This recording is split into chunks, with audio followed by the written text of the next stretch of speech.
6G 시대가 이제 정말 코앞으로 다가왔습니다. 이게 단순히 인터넷 속도가 좀 빨라지는 차원의 얘기가 아니고요. 우리 미래를 통째로 바꿔놓을 그런 기술이죠. 오늘은 바로 이 6G 시대를 여는 비밀 열쇠, 무선 부호와 컴퓨팅이 어떻게 우리의 가상 미래를 현실로 만드는지 그 원리를 한번 제대로 파헤쳐 보겠습니다. 6G가 그리는 미래, 바로 이 한 문장으로 모든 게 설명됩니다. 증강현실 안경을 쓰면 현실 공간에 디지털 정보가 막 떠다니고요. 멀리 떨어진 사람과 홀로그램으로 마주보고 회의하고 심지어는 촉감까지 서로 주고받는 그런 세상. 와, 정말 공상과학 영화에서나 보던 일들이 우리 일상이 되는 거예요.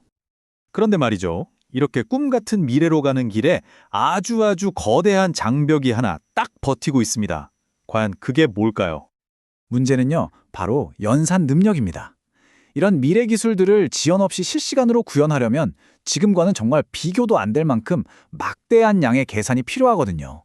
근데 안타깝게도 우리가 지금 손에 쥔 스마트폰이나 개별 기기들의 성능만으로는 이건 뭐 턱없이 부족한 거죠.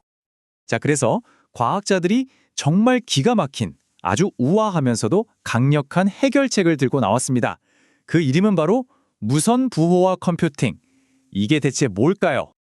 보호와 컴퓨팅은요, 쉽게 말해 하나의 거대한 계산을 여러 기기에 나눠서 처리하는 분산 컴퓨팅의 업그레이드 버전이라고 보시면 돼요. 여기서 핵심 키워드는 가로 부호입니다. 이게 뭐냐면 마치 어려운 숙제를 친구들한테 나눠줄 때 그냥 이거 해! 하고 던져주는 게 아니라 약간의 힌트나 여분의 정보를 살짝 껴서 주는 것과 같아요. 바로 이 부호라는 꿀집 덕분에 전체 계산 과정이 최적화되고 속도는 훨씬 빨라지고 혹시 모를 오류까지 막아주는 거죠. 아마 엣지 컴퓨팅이라는 말은 많이들 들어보셨을 거예요. 자, 여기 보시는 것처럼 엣지 컴퓨팅은 데이터를 처리할 서버를 사용자랑 가까운 어디에 둬야 가장 빠를까, 즉 위치에 대한 고민이에요. 반면에 부호화 컴퓨팅은 이 복잡한 수학 문제를 어떻게 잘게 쪼개고 다시 합쳐야 가장 빠르고 정확할까, 즉 계산 방법 그 자체에 집중하는 기술입니다.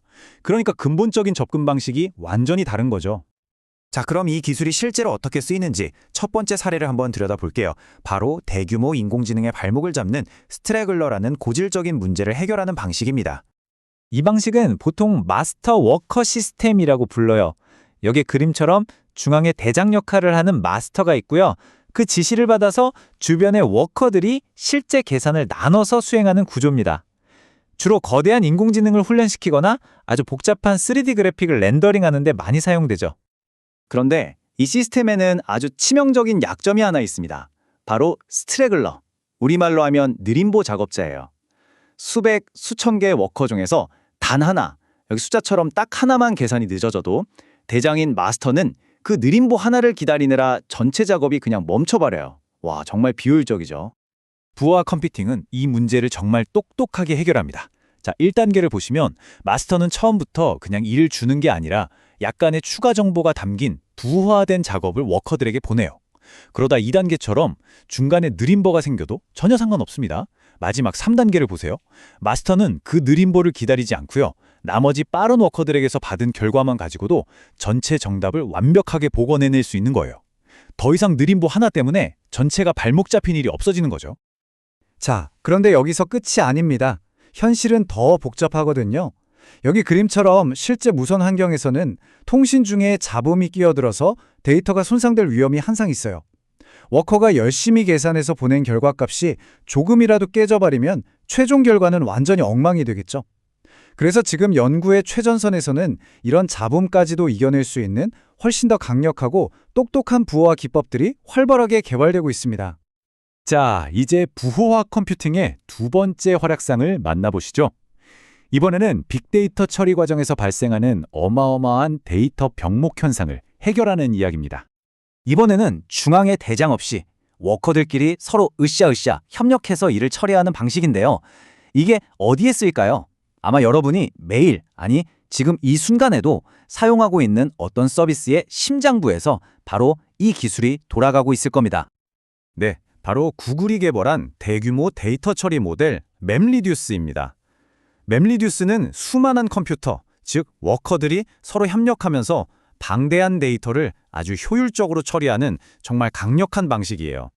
맵리듀스는 크게 3단계로 진행되어 첫 번째는 맵 단계. 각자 맡은 데이터를 알아서 처리하고요. 두 번째가 아주 중요한 셔플 단계인데 서로 처리한 중간 결과물들을 교환하는 시간이죠. 그리고 마지막 리듀스 단계에서 이 교환된 결과들을 최종적으로 합칩니다. 문제는 바로 이 두 번째 셔플 단계에서 터집니다. 이 깔때기 그림처럼 모든 워커가 자기가 만든 중간 결과를 다른 모든 워커한테 보내줘야 하거든요. 이 데이터 양이 상상을 초월해서 네트워크에 엄청난 교통체증, 즉 병목 현상이 생겨버리는 겁니다. 이 그래프를 보시면 바로 이해가 되실 겁니다. 부호화 컴퓨팅은 여기서 인덱스 코딩 같은 아주 영리한 기술을 사용하는데요. 이건 마치 여러 친구에게 소포를 보낼 때 각자에게 딱 필요한 물건만 콕 집어서 보내주는 것과 같아요. 불필요한 데이터 전송을 원천적으로 막아버리는 거죠. 그 결과 그래프에서 보시는 것처럼 통신 부하가 획기적으로 줄어들고 꽉 막혔던 데이터 고속도로가 시원하게 뻥 뚫리게 됩니다. 결국 오늘 우리가 살펴본 이 모든 해결책들은 우리를 육지시대로 한 걸음 한 걸음 더 가까이 이끌고 있는 겁니다. 통신과 컴퓨팅이 마침내 하나로 합쳐지는 그런 미래가 열리고 있는 거죠. 자, 정리해보겠습니다.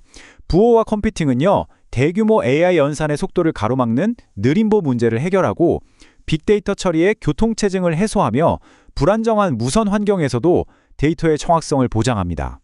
결국 이 기술은 단순히 계산을 빨리 하는 걸 넘어서 컴퓨팅과 통신이라는 두 거대한 세계를 완벽하게 연결하는 핵심 다리 역할을 하는 겁니다. 육지가 꿈꾸는 물리적 공간과 가상 공간의 융합은 결국 컴퓨팅과 통신의 융합을 통해서만 가능합니다. 그렇다면 지금까지는 별개였던 이 두 가지가 정말 하나가 되었을 때 우리는 과연 지금으로선 상상조차 할 수 없는 어떤 새로운 현실을 창조하게 될까요?